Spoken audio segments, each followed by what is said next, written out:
پیدائش 11واں باب۔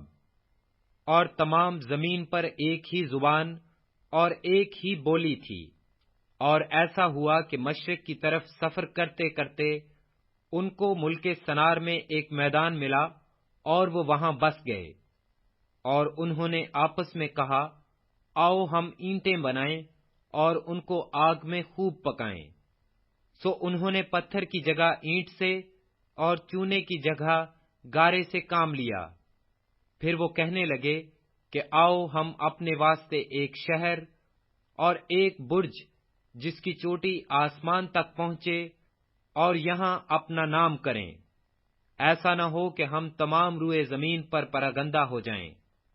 اور خداوند اس شہر اور برج کو جسے بنی آدم بنانے لگے دیکھنے کو اترا، اور خداوند نے کہا، دیکھو یہ لوگ سب ایک ہیں، اور ان سبوں کی ایک ہی زبان ہے۔ وہ جو یہ کرنے لگے ہیں تو اب کچھ بھی جس کا وہ ارادہ کریں ان سے باقی نہ چھوٹے گا۔ سو آؤ ہم وہاں جا کر ان کی زبان میں اختلاف ڈالیں تاکہ وہ ایک دوسرے کی بات سمجھ نہ سکیں۔ پس خداوند نے ان کو وہاں سے تمام روئے زمین میں پراگندہ کیا۔ سو وہ اس شہر کے بنانے سے باز آئے، اس لیے اس کا نام بابل ہوا، کیونکہ خداوند نے وہاں ساری زمین کی زبان میں اختلاف ڈالا، اور وہاں سے خداوند نے ان کو تمام روئے زمین پر پراگندہ کیا۔ یہ سم کا نسب نامہ ہے۔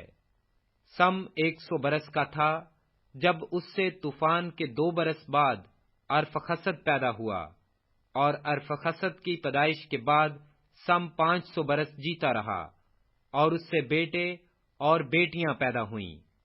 جب ارفخسد 35 برس کا ہوا تو اس سے سلہا پیدا ہوا، اور سلہا کی پیدائش کے بعد ارفخسد 403 برس اور جیتا رہا، اور اس سے بیٹے اور بیٹیاں پیدا ہوئیں۔ سلہا جب 30 برس کا ہوا تو اس سے عبر پیدا ہوا، اور عبر کی پیدائش کے بعد سلہا 403 برس اور جیتا رہا، اور اس سے بیٹے اور بیٹیاں پیدا ہوئیں۔ جب عبر 34 برس کا تھا تو اس سے فلج پیدا ہوا، اور فلج کی پیدائش کے بعد عبر 430 برس اور جیتا رہا، اور اس سے بیٹے اور بیٹیاں پیدا ہوئیں۔ فلج 30 برس کا تھا جب اس سے رو پیدا ہوا، اور رو کی پیدائش کے بعد فلج 209 برس اور جیتا رہا، اور اس سے بیٹے اور بیٹیاں پیدا ہوئیں۔ اور رو 32 برس کا تھا جب اس سے سروج پیدا ہوا، اور سروج کی پیدائش کے بعد رو 207 برس اور جیتا رہا، اور اس سے بیٹے اور بیٹیاں پیدا ہوئیں۔ اور سروج 30 برس کا تھا جب اس سے نحور پیدا ہوا، اور نحور کی پیدائش کے بعد سروج 200 برس اور جیتا رہا، اور اس سے بیٹے اور بیٹیاں پیدا ہوئیں۔